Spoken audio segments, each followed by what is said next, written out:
온 우주를 창조하시고 모든 만물을 다스리시는 창조주 하나님, 오늘도 우리에게 새로운 아침을 허락하시어 이 고요한 시간에 이렇게 주님 앞에 나와 찬양하고 기도하며 새날을 시작해 하시니 감사합니다. 나뭇잎이 그 색깔을 바꾸어 가고 새벽 공기가 가을의 신선함을 전하는 오늘 이 아침에 우리는 하나님께서 창조하신 대자연의 아름다움과 살아있는 모든 것들의 신비로움을 느낍니다. 또한 들판에 고개 숙인 곡식들과 과수원에 열려있는 풍성한 열매들을 바라보면서 하나님의 능력과 신실하심을 찬양하게 됩니다.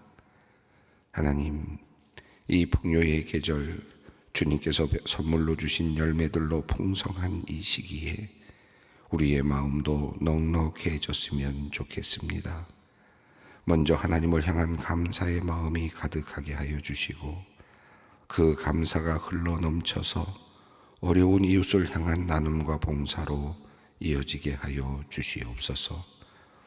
긍휼히 여기시는 마음을 주시고 어려운 이웃을 알아보는 섬세하고 사랑스러운 눈썰미를 허락하여 주시옵소서. 하나님의 마음과 같은 마음으로 세상을 바라보고 사람들을 바라보며 또한 어려운 이웃들을 바라보는 오늘 우리가 되게 하여 주시옵소서. 하나님, 한 걸음 더 나아가 이 결실의 계절에 우리의 신앙도 많은 열매를 맺었으면 좋겠습니다.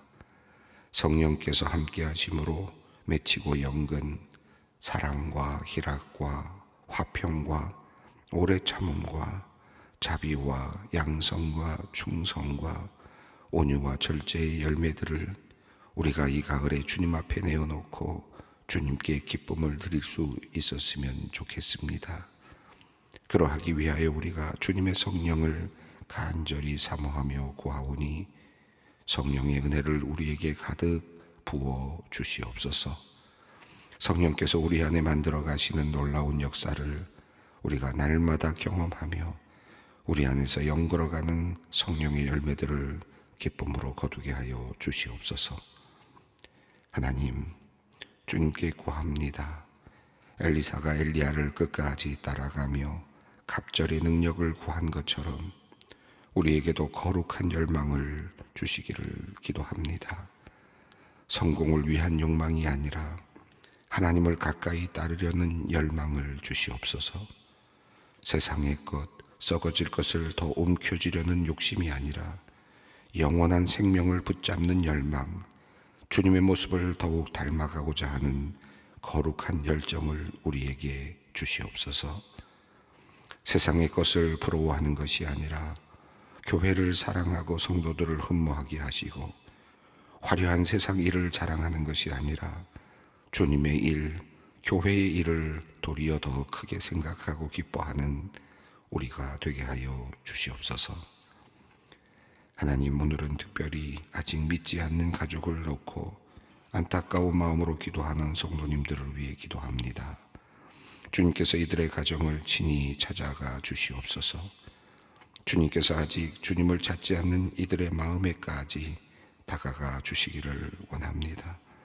그들의 메마른 심령에 생수가 흘러내리도록 하나님께서 성령의 단비들을 그들에게 내려주시옵소서. 하나님을 거절하는 마음을 제하여 주시고 이 세상의 허물을 직시할 수 있는 시력을 주시며 자신의 슬픈 영혼의 부르짖음을 들을 수 있는 영혼의 청력을 허락하여 주시옵소서. 오랫동안 교회에 나오지 않는 가족을 위해 주야로 부르짖는 주님의 자녀들의 간구를 외면치 말아 주시옵소서. 그들의 부르짖음을 들어주시고 그들의 눈물을 친히 닦아 주시옵소서. 하나님, 우리 가운데 한때는 신앙생활을 잘 하다가 교회를 떠난 이들도 있습니다. 하나님을 알고 있고 은혜가 무엇인지도 경험했지만 거대한 세상의 소용돌이에 빠져 방황하는 영혼들이 있습니다. 이들이 영적 기억 상실증에서 벗어나게 하여 주시기를 원합니다. 영적인 그 능력을 회복시켜 주시옵소서. 벅찬 가슴 붙들고 하나님 앞에 무릎 꿇었던 순간들을 기억하게 하시고, 은혜 아니고는 설명할 수 없었던 그날들의 기억들을 다시 떠올리게 하여 주시옵소서. 주님을 떠난 이들의 걸음을 돌이켜 주시며 그들의 돌아오는 발걸음이 빠르게 하여 주시옵소서. 주님께서 사랑하시는 우리 소망교회가 진리 가운데 굳건히 서기를 원합니다. 외형만의 거룩한 그런 교회가 되지 않게 하시고, 그리스도께서 친히 흘리신 보혈의 능력으로 거룩하게 된 교회가 되게 하여 주시옵소서. 진노의 날에 문선주에 칠해진 6월절 어린 양의 피가 생명과 사망의 기준이 되었던 것처럼, 우리 소망교회에 속한 모든 성도들이 예수 그리스도의 보혈의 능력으로 주님 앞에 서 있는 귀한 복된 성도들이 되게 하여 주시옵소서. 오늘도 소망의 성도들을 위해 기도합니다. 특별히 삶의 방향과 목표를 놓고 간구하는 이들이 있습니다.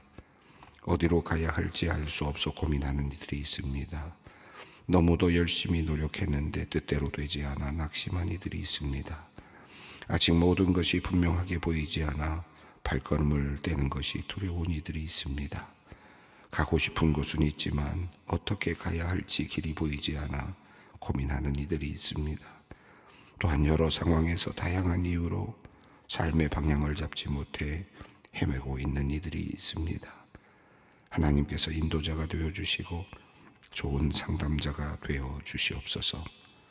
우리를 창조하시고 이 땅에 보내신 주님의 뜻을 밝히 보게 하여 주시옵소서.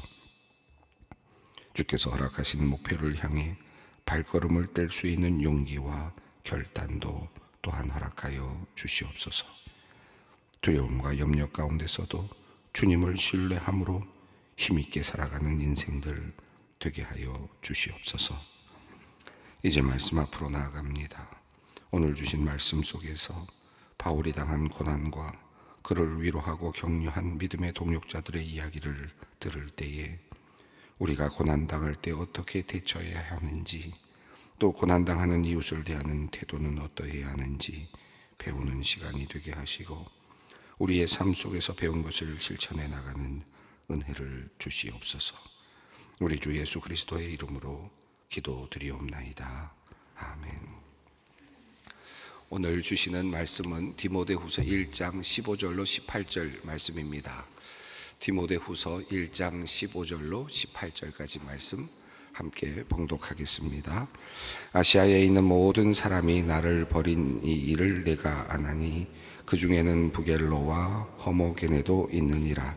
원하건대 주께서 오네시보로의 집에 긍휼을 베푸시옵소서. 그가 나를 자주 격려해주고 내가 사슬에 매인 것을 부끄러워하지 아니하고 로마에 있을 때에 나를 부지런히 찾아와 만났음이라. 원하건대 주께서 그로 하여금 그날에 주의 긍휼을 입게 하여 주옵소서. 또 그가 에베소에서 많이 봉사한 것을 내가 잘 아느니라. 아멘. 짧은 내용입니다만은 아주 의미 있고 또 그의 마음이 듬뿍 담겨 있는, 바울의 마음이 아주 가득 담겨 있는 그런 내용입니다. 우리가 앞서 바울이 고난을 받을 때에 그럼에도 불구하고 부끄러워하지 않았다라고 하는 그런 말씀을 하는 내용을 우리가 읽었습니다. 그가 고난을 받으면서도 하나님께서 주신 그 일을 이룰 수 있었던 두 가지 이유를 말씀했죠. 우리가 어제 함께 살펴봤습니다. 그것은 내가 그분을 확실히 알고 있다라고 하는, 내가 하나님을 확실히 알고 있다라고 하는 바로 그것이 그를 그러하여금 어떠한 고난 속에서도 견딜 수 있게 했다라는 것이었고, 두 번째는 그분이 나를 끝까지 지켜주실 것이다 라고 하는 그 사실이 그러하여금 어떤 고난 속에서도 견딜 수 있게 했다라고 하는 사실을 바울이 고백했습니다.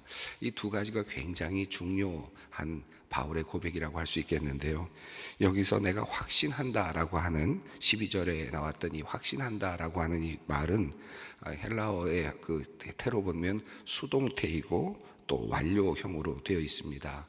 이 말의 의미는 그냥 한번 내가 그냥 믿습니다라고 한, 내가 확신한다 이런 그런 뜻이 아니라 한번 확신해 보겠다 그런 뜻이 아니라 차곡차곡 과거에 무언가가 쌓여서 계속해서 쌓여서 그것이 확실함으로 그 자신에게 어떤 분명한 어떤 것으로 그런 지금 효과가 나타나고 있는, 그러니까 오랫동안의 과거를 통해서 확인되고 검증이 되어서 그래서 내가 지금 효과를 보게 되는 그런 의미입니다. 그러니까 단순하게 한 번에 일어난 그런 확신이 아니라 이런 일을 겪으면서 하나님이 분명히 계시는구나, 또 하나님이 나와 함께 하시는구나, 하나님이 나를 지켜주시는구나, 이런 것들이 끊임없이 이어지고 또 경험되면서 이제 점점 더 그 확신이 강해진 그런 상태라고 할 수 있겠습니다.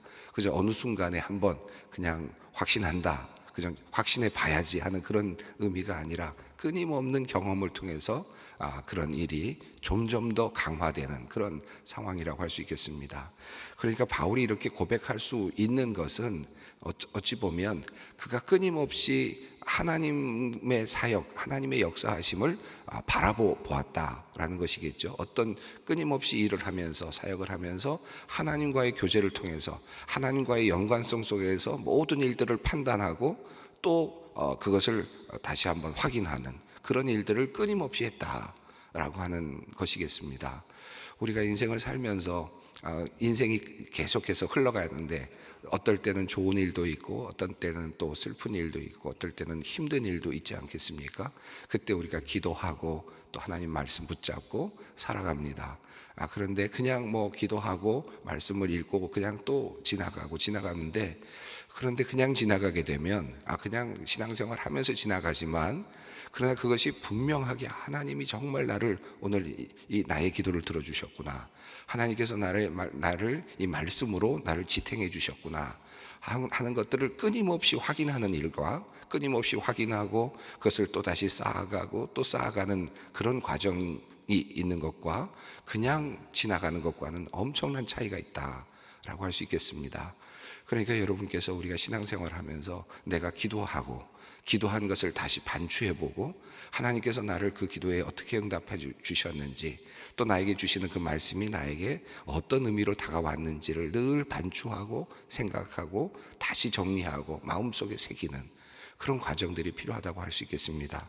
사도 바울은 그런 인생을 살아왔다라고 할 수 있겠는데, 그것이 바로 12절에 나오는 그 말씀이죠. 그러니까 내가 확신한다 라고 하는 것은 내가 믿는 자를 내가 알고 있다, 내가 하나님을 안다, 내가 주님을 안다. 이 얼마나 멋진 말입니까? 하나님이 어떤 분인지 내가 안다, 하나님은 이런 분이야 라고 하는 것을 내가 이미 알고 있다, 그리고 그분이 나를 확실하게 지켜주실 것이라고 나는 믿는다, 나는 확신한다. 이것은 끊임없이 반추하고 생각하고 또다시 경험하는 과정을 통해서 더 분명해지는 것이라고 할 수 있겠습니다. 우리의 신앙생활이 사실은 그러해야 하지 않겠습니까? 근데 보통 우리가 신앙생활을 하다 보면 때로는 그냥 어려움이 있을 때 달려 나와서 기도하고 하나님 이거 도와주세요 라고 하고, 그런데 하나님께서 사실은 정작은 도와주시고 우리를 이끌어 주셨는데 나중에는 그게 도와주셨는지 하나님이 하셨는지 뭐 특별한 반추나 어떤 생각이나 어떤 그것이 없기 때문에 그냥 위기를 모면하는 그냥 하나의 과정으로 지나가 버리고 또 하나님도 잊어버리고 또 지나가는 경우들이 상당히 많이 있습니다. 그것이 아니라 하나하나 곱아보고 또 하나하나 따져보는 그런 과정들이 필요하고 그 안에서 하나님을 신뢰해 나가는 그런 과정이 필요하다고 할 수 있겠습니다. 때로는 우리가 신앙생활하면서 그런 때가 있지 않습니까? 내가 기도하고 원하고 바랬는데 하나님이 그걸 주지 않는 것 같은 경험을 할 때가 있지 않습니까? 그런데 우리가 끊임없이 반추하고 또 반추하고 나면 또 기도하다 보면 나중에 또 오랜 조금 더 시간이 지난 다음에 보니까 하나님께서 나에게 내가 그때 원하던 것을 응답해 주시지 않았던 것이 도리어 더 큰 은혜였고 더 큰 복이었구나, 더 큰 길로 멋진 그림을 하나님께서 더 크게 그리고 계셨구나 하는 사실을 또 알게 되지 않습니까? 그런 경험들이 일어납니다. 우리 신앙생활 하다 보면 아마 그런 경험을 안 해보신 분들은 거의 없을 거라고 생각합니다. 자, 그렇게 될 때 하나님이 나는 하나님을 안다, 하나님은 나를 끝까지 지켜주신다라고 하는 확신이 더 깊어질 것입니다. 바울은 그런 삶을 살아갔다고 할 수 있겠습니다.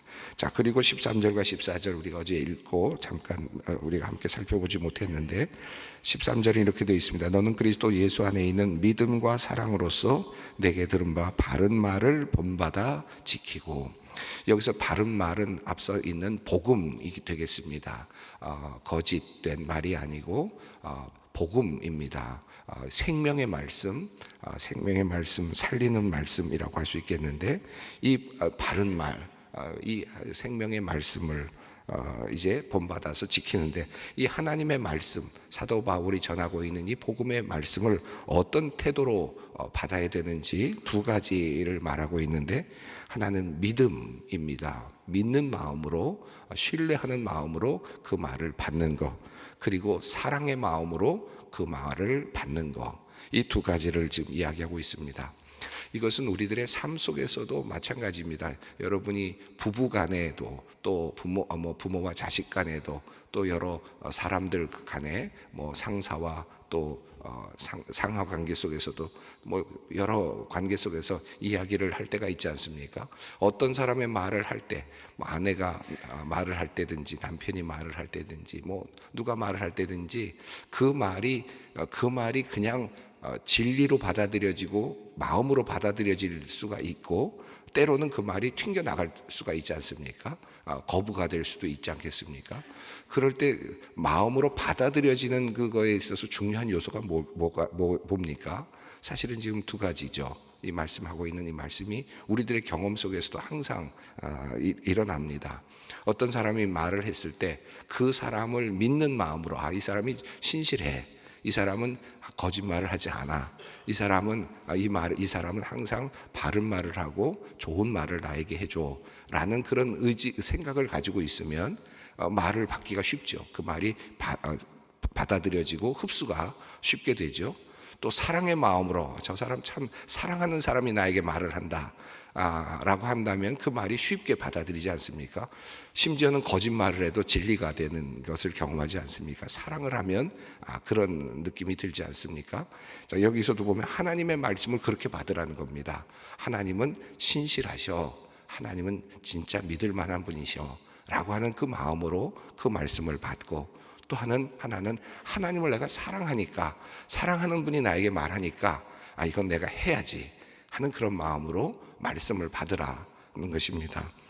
지금 사도 바울은 디모데에게 지금 이렇게 바른 말을 본받아 지키고라고 말했지만, 이 말은 이제 디모데에게 하는 또 명령이기도 합니다. 이제 모든 그리스도의 모든 성도들에게, 그리스도인들에게 이와 같은 방식으로 이 바른 말을 받을 수 있게 하라, 바른 말을 받아들일 수 있게 해라 라고 하는 그런 말씀입니다. 저도 이렇게 강단에 서서 설교를 하는데, 오늘도 설교를 하지만, 그런데 이렇게 설교를 할 때 우리 성도님들이 설교를 할 때 물론 하나님의 말씀을 제가 대신해서 말씀을 전하는 그런 자세로 말씀을 드리지만, 듣는 우리 성도님들이 두 가지 마음이 있으면 그 말이 훨씬 더 잘 전달되겠죠. 저를 하나님이 우선 중심이 됩니다만은, 어떤 말하는 대상을 사랑의 마음으로 본다면 훨씬 더 말이 잘 들어올 겁니다. 또 신뢰하는 마음으로, 저 사람이 거짓말을 하지 않아 라는 마음으로 받아들이면 훨씬 더 그 말씀이 더 깊이 자리 잡을 수 있을 것입니다. 의심하는 생각을 갖게 되면 그 말이 하나도 들어오지 않을 것입니다. 자, 지금 사도 바울은 디모데에게 말씀을 들을 때, 그리고 말씀을 본받아 지키기 위해서 두 가지 자세가 필요하다라는 겁니다. 믿음이 필요하다, 그리고 사랑의 마음이 필요하다라고 말씀을 합니다. 그리고 14절에서 이어서 우리 안에 거하시는 성령으로 말미암아 내게 부탁한 아름다운 것을 지키라, 이렇게 되어 있습니다. 또 하나가 있는데 그것은 성령, 성령의 역사입니다. 우리가 아무리 또 받아들여주고 사랑의 마음으로 보려고 하더라도 하나님의 마음이, 인간의 마음은 뭐 그 정도 가지고 어느 정도 소통이 되겠지만 완전한 소통이 일어나기는 어렵죠. 그래서 그 소통의 그 간극, 그리고 소통이 일어나지 못하는 그 하나의 간극이 있을 텐데 그 간극을 메워주는, 그래서 완전한 소통으로 이끌어 주시는 분은 성령님이시다라는 겁니다. 그래서 성령님을 의지해야 하겠습니다. 우리가 말씀을 들을 때도 마찬가지죠. 우리가 인간적으로는 믿는 마음으로, 신뢰하는 마음으로, 사랑의 마음으로 듣게 되면 훨씬 더 잘 들리는 것까지는 할 수 있습니다. 그러면 누구의 말이라도 잘 들어오지요. 그러나 그 다음에 한 가지가 더 필요한데 그것은 성령께서 역사하시는 하나의 역사입니다. 그것은 우리를 바꾸어 놓는 역사죠. 말이 들어와서 그것이 나를 변화시키는 역사인데 그것은 우리의 힘으로 되는 것이 아니라 하나님의 능력으로 가능한 것입니다. 그래서 우리가 말씀을 늘 듣죠. 사랑의 마음으로, 믿음의 마음으로 듣고 그 다음에 하나 기대하는 것은 성령께서 역사하여 주시기를, 이 말씀의 현장에 역사해 주시기를 기대하는 것입니다. 이제 사도 바울은 디모데에게 이와 같은 그 바울을 통해서 전해지고 있는 이 귀한 복음이 전달되기를 원하고 있습니다. 자, 이어서 오늘 본문 말씀은 이제 그가 당했던 고난과 관련된 내용이 나오는데 사람들에 대한 이야기가 나옵니다. 처음으로 사람에 관련된 이야기가 나오는데요. 15절에서 또 16절, 17절에서는 하나는 부정적인, 그러니까 사람들, 성도들이라고 할 수 있겠는데 사도 바울이 만났던 성도들 중에서 실망스러웠던 성도들에 대한 이름이 나오고, 그리고 또 하나는 정말 감사했던 성도의 이름이, 또 그 집안의 이름이 나오고 있습니다. 이 지금 사도인 바울이 아마도 에베소라고 하는 지역에서 아마 일어났던 일 같은데, 그가 경험했던 성도와 그리고 목회자 사이에, 사도와 지금 바울과 사람들 사이에 일어났던 일을 이야기합니다. 15절 말씀을 읽겠습니다. 아시아에 있는 모든 사람이 나를 버린 이 일을 내가 아나니 그 중에는 부켈로와 허모게네도 있느니라. 이 말씀을만 가지고 모든 걸 다 해석하기는 어려울 것 같아요. 왜냐하면 부켈로라는 이름과 또 호모게네라는 이름이 성경에 여기에만 나오고 다른 곳에 나오지 않아서 어떻게 대조하거나 비교해서 어떤 설명을 하기는 어려울 것 같습니다. 아시아에 있는, 여기 이 아시아는 지금 뒤에 나오는 내용으로 봐서 에베소인 것 같아요.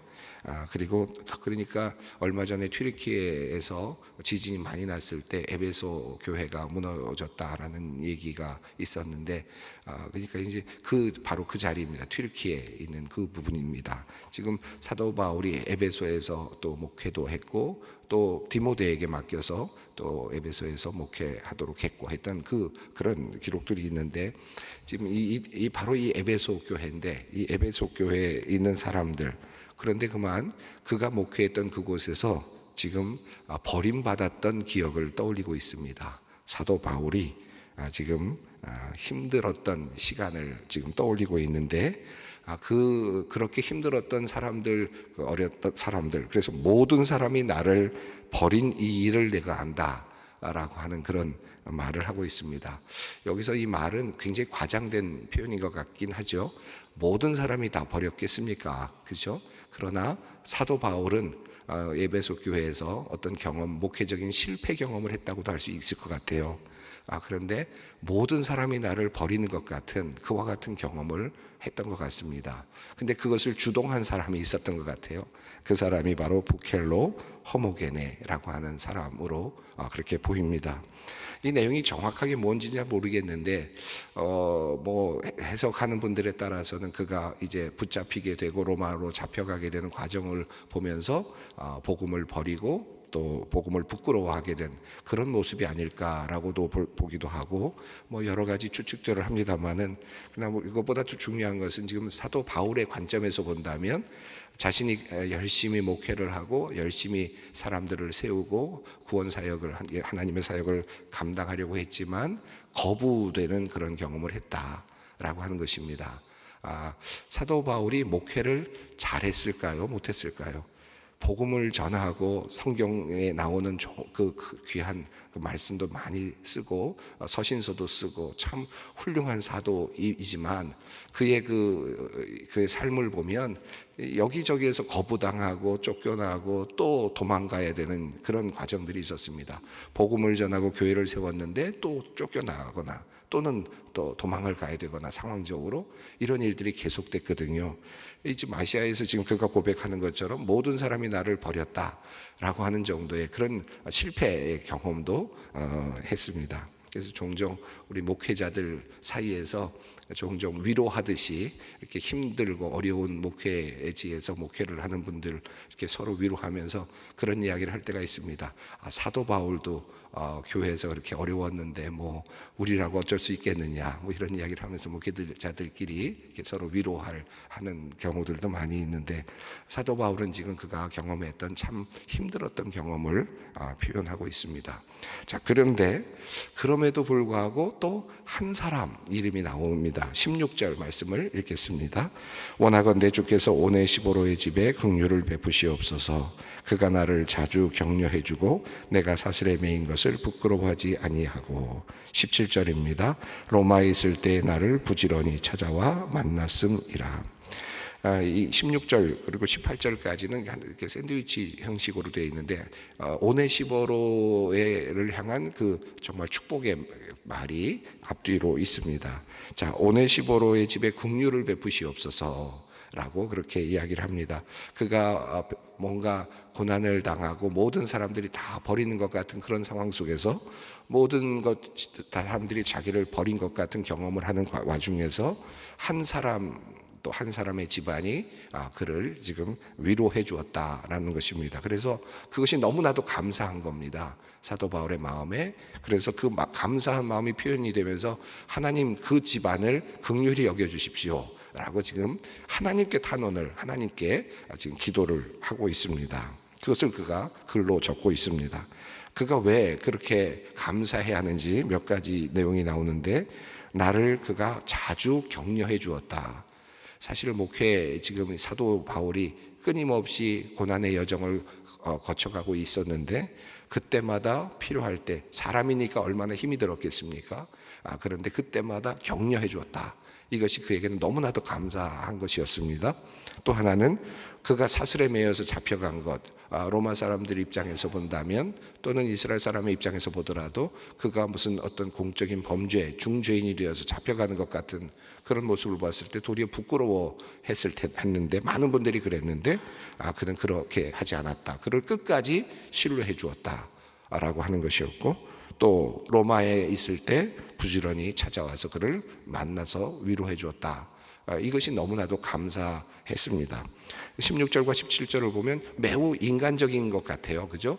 인간적으로 그저 찾아와서 격려해주고 뭐 영적인 것이라기보다는 그저 부끄러워하지 않고 그 사람을 격려해주고 목회자인 그 사도를 계속해서 격려해 주었던. 근데 그것이 너무나도 감사했습니다. 그래서 오네시보로의 집에 긍휼을 베풀어 달라고 하나님께 도리어 간구합니다. 18절 읽습니다. 원하건대 주께서 그로 하여금 그날의 주의 긍휼을 입게 하여 주옵소서. 또 그가 에베소에서 많이 봉사한 것을 내가 잘 아느니라.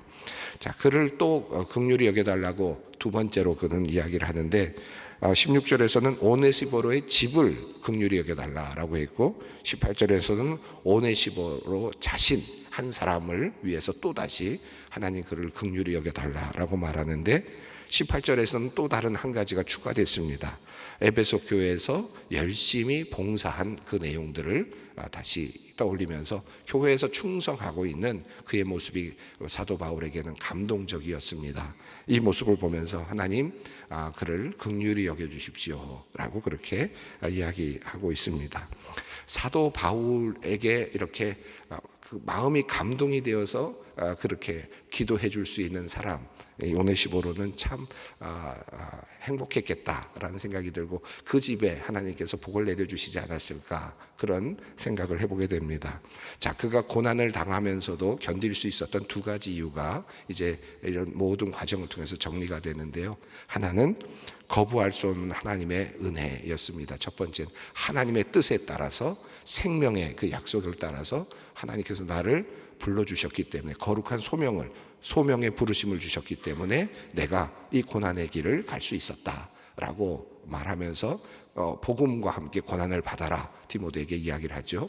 그리고 또 하나를 이야기하는데, 오늘 본문은 그럼에도 불구하고 모두가 나를 버리는 것 같지만 그러나 또 나를 도와주었던, 나를 격려해 주었던 한 사람, 두 사람이 있었다. 그래서 내가 이 고난의 길을 갈 수가 있었다.